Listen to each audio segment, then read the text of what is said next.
Hello fellow sim racers. It's been far too long since I've done one of these Chris Does iRacing videos, as evidenced by the near weekly comments asking about when I was exactly planning on reviving the series. With the Global MX5 Series being at Tsukuba last week, a circuit and car that could not be better matched, I thought it was high time I made some more iRacing content.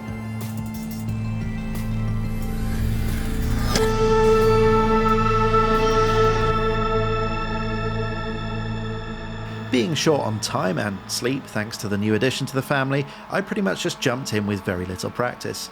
But to my amazement, the pace was really good in the practice I did have.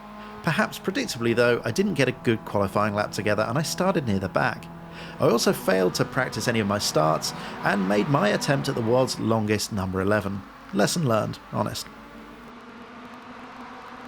Still, once I'd rekindled my relationship with traction, all was well, and I managed to sneak a couple of places back down into turn 1.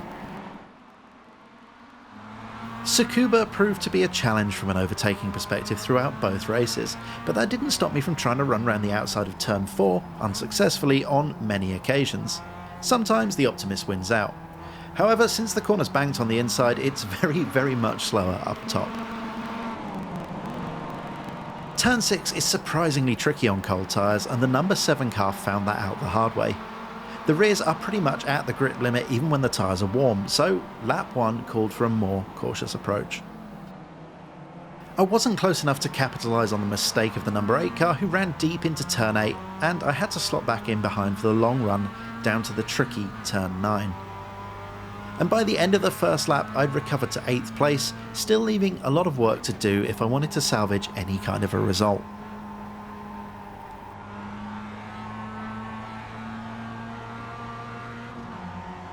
The optimism showed itself again into turn 8 on the following lap, where I tried to get a cutback on the battling number 6 and number 8 cars, but instead found myself on the outside of a clumsy chain reaction of love taps. This temporarily lost me a place to the fluorescent green car, though he seemed to struggle with traction off of the corner, and I was quickly able to regain the place without too much fuss. At the following corner, the driver of the number 6 car thoughtfully decided to explore the world of drifting, granting me 7th place in the process.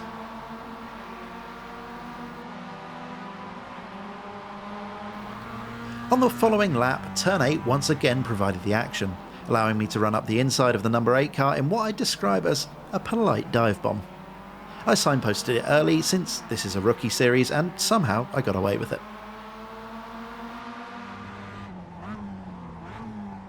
It took a couple of laps to reel in the number 10 car, and perhaps emboldened by the relative success of my recovery drive thus far, I took advantage of his mistake into turn 9.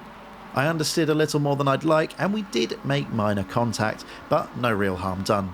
Though it did pitch the car into the sort of slide that would have been unrecoverable on the previous tyre model. Still, whatever the case, I was into the top 5.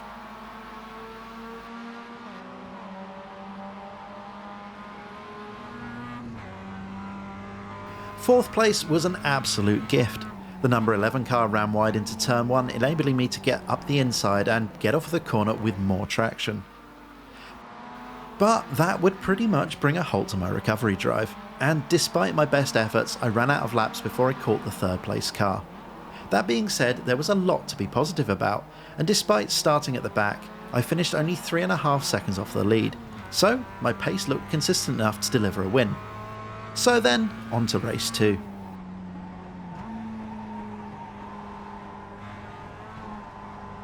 I jumped right into the next available race and put the car on pole.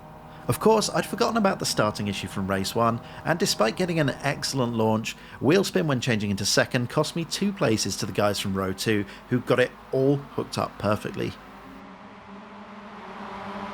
That was the least of my worries though, as I was torpedoed by the number 3 car in what can only be described as a completely avoidable incident. So, again, it was to be a recovery drive, this time carrying some damage.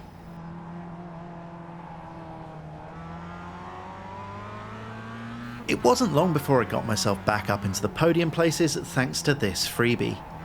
You really have to feel for the number 4 car there. I spent the rest of the first lap hassling the number 2 car, and it wasn't long before I was gifted another place thanks to this unorthodox attempt at turn 9. With just 2 laps gone, I was back up in chase of the leader and only a couple of seconds behind. That lead was eroded in no time at all, and what would follow could best be described as 10 laps of robust defence from the number 8 car. Now, this is where things started to get interesting. With the pressure on, the leader was forced to go on the defence. And as the race developed over the next few laps, I was forcing him to go offline to defend more and more frequently. This brought the rest of the chasing pack back into play, and it put me in a rather tricky position. Having received a couple of taps already when trying to make my way past, I knew I was going to have to make a decisive attempt or risk being taken out. And I'd have to do it soon, or be in even more risk and getting in trouble from the chasing pack. Though credit where credit's due, the driver of the number 8 car did an incredible job of positioning his car throughout this battle, and honestly he never really looked like he'd be pressured into a mistake.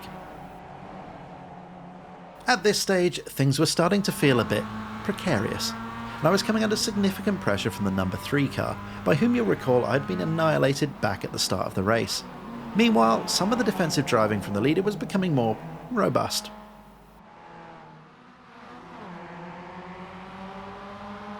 Looking back at these pictures makes it really clear that I just didn't have any chance of running around the outside of the leader at any of the long 180-degree corners that make up much of Tsukuba's layout, but I wasn't exactly being offered any other opportunities.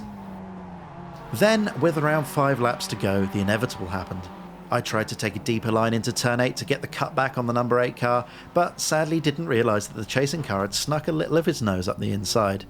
This was frustrating to say the least, and by the time I'd recovered, making sure I didn't do a Vettel, I dropped to the back half of the top 10. It took me much of the rest of the race to catch back up with the pack, but that set me up for a rather eventful final lap. It's always a difficult task to stay calm when you're out of position amongst slower cars, but the battling green and blue MX5s was something I was really not keen to get in the middle of. Though their last lap fight to the death really did mean they were taking up quite a lot of real estate. Still, 1 lap left, one more chance to make that move around the outside of turn 4 work.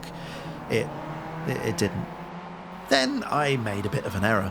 Expecting the number 9 car to follow the racing line to the outside of the circuit through the fast turn 5, I tried to set myself up for a run down the inside on the exit. The gap disappeared and I made contact. Sorry dude, 100% my fault. Running down into turn 8 for the final time, the number 11 car seemed to hit his braking point, but still somehow missed the apex, gifting me 6th place and what would surely be the final position I'd be able to claim with only 1 corner remaining. But therein lies the magic of rookie Miatas. You just never know what you're going to find around the next corner. In this instant, it was, well, whatever you'd call that. And there you have it, another 4th place finish, 6 seconds off the lead. Finishing so close to the lead in both races, despite significant handicaps, is a bit of a double-edged sword. On the one side, it proves that I had enough pace to win both races, but on the other, I had enough pace to win both races.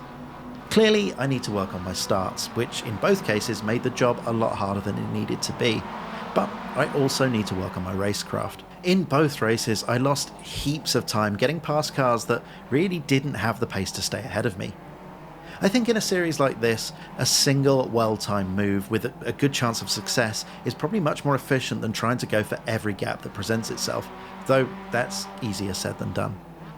Anyway guys, that just about wraps things up here, other than to say I'll try and make sure the gap to the next Chris Does iRacing episode is a little bit shorter.